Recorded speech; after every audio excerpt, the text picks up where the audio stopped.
දමිලීලා විමුක්ති කොටි සංවිධානයේ නායක වේලුපිල්ලේ ප්‍රභාකරන්ගේ මලසිරුරාද හමු බව යුද හමුදාපතිවරයා රාජ්‍ය මාධ්‍ය ඔස්සේ නිවේදනය කළා. ඊට අමතරව කොටි සංවිධානයේ නාවක බලකායේ ප්‍රධානී සුසේගේ මලසිරුරත් හමු බවයි මීට ස්වල්ප වේලාවකට පෙර රාජ්‍ය විසින් ප්‍රකාශයට පත් කෙරුණේ. දැන් සටන් නැවතී ඇති බව ප්‍රකාශ කළ ජෙනරාල් සරත් ෆොන්සේකා කොටි සංවිධානයේ නායකයාගේ මලසිරුර හමුවීම පිළිබඳව සංදේශයට මෙසේ විස්තර කළා. මලසිරුරාදා උදේ අපි සොයාගත්ත සටන් පවතින ප්‍රදේශයේ ඒ ප්‍රදේශයේ සංගවි සිටි ත්‍රස්තවාදීන් සහ යුද හමුදාව අතර සටන් පැවතුණා පහුගිය පැය 48. අද උදේ මේ මලසිරුර සොයාගත්තා. දැන් මේ මලසිරුර හමුුනේ කවදා සිදු ගැටුම් වලින්ද මොහොමිය ගොස් තිබෙන්නේ? ඒ ප්‍රදේශයේ මම ඉස්සෙල්ලා කිව්ව විදිහට පැය 48කට වැඩි කාලයක් තිස්සේ සටන් පවතිනා නොනවත්වා. එතකොට මෙයාට බුලට් එක වැදුනේ හරියටම කොයි වෙලාවටද අද උදේ වැදුනද ඊයේ වැදුනද පෙරේදා වැදුනද කියලා එහෙම කියන්න කාටවත් හැකියාවක් නැහැ. අපි දන්නේ මේ සටන පැවතුණු ප්‍රදේශයේ තියලා මේ මලසිරුර අපි අතරපත් වූ බවයි. දැන් කලින් රජයේ මාධ්‍ය මගින් ප්‍රකාශයට පත් කෙරුණේ ප්‍රභාකරන් පොට්ටුවම්මාන් සහ සූසේ යන තිදෙනා වාහනයකින් පැන යාමට උත්සාහ කරද්දී ඔවුන්ට ප්‍රහාරයක් එල්ල කළා කියලා. දැන් ඒ කතාවේ මේ කතාවේ පරස්පරයක් තියෙනව නේද? පරස්පර තියෙනවා මේක මෙතන ලොකු යුද්ධයක් යන්නේ. එතකොට එක එක ආකාරයෙන් අපි මේ යුද්ධය ගැන අපේ අදහස් ප්‍රකාශ කරනවා. කලින් ওই අදහස ප්‍රකාශ කරේ ත්‍රස්තවාදීන්ගේ ගුවන් පණිවිඩයකට සවන් දීලා.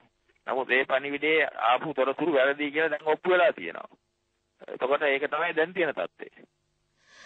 දැන් මේ ලබා ගන්නා වූ LTT මලසිරුරු වලට කුමන පියවරද ගන්නේ?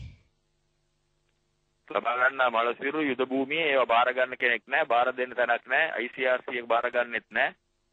පහුගිය මාස 7ක 8ක ඉඳලා ඉතල ICRC ප්‍රතික්ෂේප කරලා තියෙන මලසිරුරු බාර ගන්න.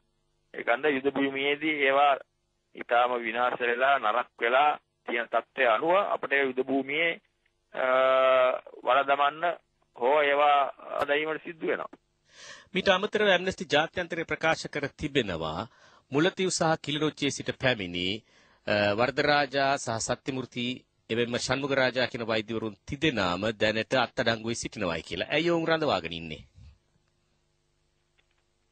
මගෙන් ඇයි ඔහු රඳවන් කියලා ඉන්නේ ඒ ප්‍රශ්නේ අහන්න තමන් කොහොමද දන්නේ හරියටම මේ කතාවේ ඇත්තක් තියනවද නැත්තක් තියනවද කියලා. එහෙම රඳවා ගැනීමක් අපි කරලා නැහැ. එතකොට මේ වෛද්‍යවරු දැන් කොහෙද ඉන්නේ? අපි කොහොමද දන්නේ? ඒක අහන්න තිබුණා ප්‍රභාකරන් ජීවත් ඉන්න කාලේ එයා තමයි දැනන් හිටියේ ඒ වෛද්‍යවරු ඉන්න තැන. අපි කොහොමද දන්නේ දැන් කොහෙද ඉන්නේ කියලා? නමුත් එක්සත් ජාතීන්ගේ සංවිධානයත් ප්‍රකාශ කර තිබෙනවා ඔවුන් ඕමන්තේ සීමා මුරපොළ හරහා පැමිණි බවට. එක්සත් ජාතීන්ගේ සංවිධානයට කොහොමද ඒ තොරතුරු හම්බෙන්නේ? එක එක ත්‍රස්තවාදීන්ගෙන් ලැබෙන තොරතුරු යම් අය සඳහන් කරාට ඒවට උත්තර දෙන්න අපට අවශ්‍ය නැහැ. ඒ සඳහන් කරන දේවල් කිසිම සත්‍යයකුත් නැහැ. තමන් නොදන්නා බවට ශ්‍රී ලංකා රජයේ හමුදාපති ජෙනරල් සරත් ෆොන්සේකා ප්‍රකාශ